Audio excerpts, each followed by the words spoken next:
City India news Telugu.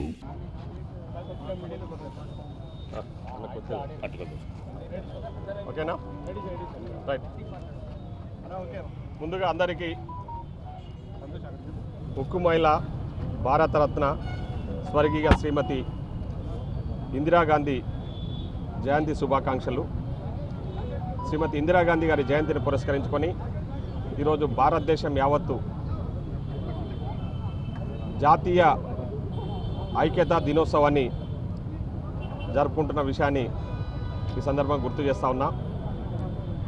శ్రీమతి ఇందిరాగాంధీ గారి జయంతిని పురస్కరించుకొని ఇప్పుడే మహబూబ్నగర్ జిల్లా కాంగ్రెస్ కమిటీ తరపున పెద్ద ఎత్తున శ్రీమతి ఇందిరాగాంధీ గారికి నివాళులు అర్పించడము, అదేవిధంగా శ్రీమతి ఇందిరాగాంధీ విగ్రహాన్ని కూడా ఇక్కడ ఆవిష్కరించడం జరిగిందని ఈ సందర్భంగా తెలియజేస్తా ఉన్నా. ఈ కార్యక్రమంలో మహబూబ్నగర్ జిల్లాలో ఉన్న కాంగ్రెస్ పార్టీ అత్యరత మహారథులందరూ కూడా హాజరు కావడం జరిగింది. ముఖ్యంగా శ్రీమతి ఇందిరాగాంధీ ఎందరికో ఆదర్శవంతురాలు. ఈరోజు భారతదేశ తొలి మహిళా ప్రధానమంత్రి, ఉక్కు మనిషి, ఎన్నో సంస్కరణలు, ముఖ్యంగా గరీబీ హటావో నినాదాన్ని తీసుకొచ్చేసి పేదరికాన్ని పారదోలిన గొప్ప నాయకురాలు శ్రీమతి ఇందిరాగాంధీ మన దేశంలో. అదేవిధంగా బ్యాంకుల జాతీయకరణ చేసి రాజభరణాలు రద్దు చేసి సామాన్యులకు కూడా బ్యాంకు రుణాలు అందే విధంగా చేసిన గొప్ప మహనీయురాయలు శ్రీమతి ఇందిరాగాంధీ గారు. అదేవిధంగా దున్నేవానికి భూమి అనే ఆ చట్టాన్ని తీసుకొచ్చేసి భూమి హక్కు చట్టాన్ని ఈరోజు ప్రజలకు, చాలామంది నిరుపేదలకు భూములు పంచిన ఘనత శ్రీమతి ఇందిరాగాంధీ గారు.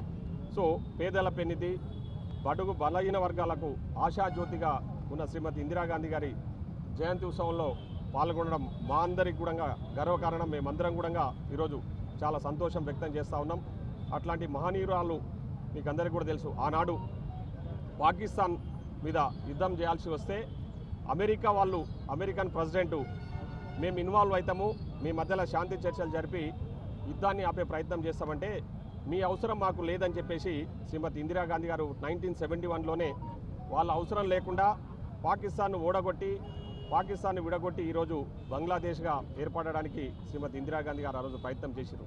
కానీ మొన్న జరిగిన పహల్గామ్ యుద్ధంలో మీరు చూసింటారు, చాలామంది గొప్పగా చెప్పుకుంటా ఉన్నారు, ఏదో మేము విశ్వగురుము, భారతదేశం అంతా మేమే రక్షిస్తున్నాము, భారతదేశం మా వల్లనే ఈరోజు ఇంత సుభిక్షంగా ఉందని చెప్పేసి గొప్పలు చెప్పుకునే బీజేపీ నాయకులు, బీజేపీ పార్టీకి సంబంధించిన ఈరోజు మన భారతదేశ ప్రధాని నరేంద్ర మోడీ గారు తోక ముడిచిన విషయం మేము అందరికీ కూడా తెలుసు. మన అమెరికన్ ప్రెసిడెంట్ డొనాల్డ్ ట్రంప్ గారు నేనే ఇన్వాల్వ్ అయ్యి ఆ వార్ ఆపేషన్ అని చెప్పేసి చెప్పుకుంటున్న విషయాన్ని ఈరోజు ఆనాడు 71లో శ్రీమతి ఇందిరాగాంధీ నిర్ణయాన్ని అందరూ కూడా ఈరోజు హర్షం వ్యక్తం చేస్తూ ఉన్నారు. ఒక గొప్ప మహిళ ఆ రోజు అమెరికా ఇన్వాల్వ్మెంట్ లేకుండా పాకిస్తాన్ మీద పోరాటం చేసింది. కానీ ఈరోజు నరేంద్ర మోడీ గారు ఈరోజు ట్రంప్ ఇన్వాల్వ్మెంట్తోన వార్ ఆపేసినామని చెప్తున్న సందర్భాన్ని చూస్తే మనము ఏ విధంగా ఈరోజు అమెరికా మనల్ని శాసించే స్థాయిలో, మనల్ని ఉద్ధరించే స్థాయిలో ముందుకు పోతా ఉన్నారో ఒకసారి ఆలోచన చేయాలి.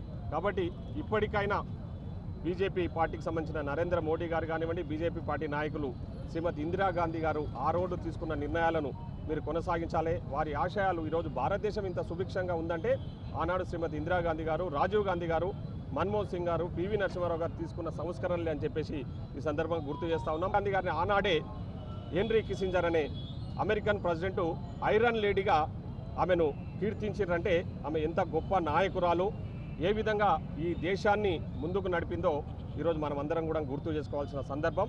ఆమె ఆశయాలను తప్పకుండా మేము కొనసాగిస్తామని చెప్పేసి ఈ సందర్భంగా తెలియజేసుకుంటూ మరొక్కసారి శ్రీమతి ఇందిరాగాంధీ జయంతి సందర్భంగా ప్రత్యేకంగా శుభాకాంక్షలు తెలియజేసుకుంటూ సెలవు తీసుకుంటాము. థ్యాంక్ యూ, ధన్యవాదాలు.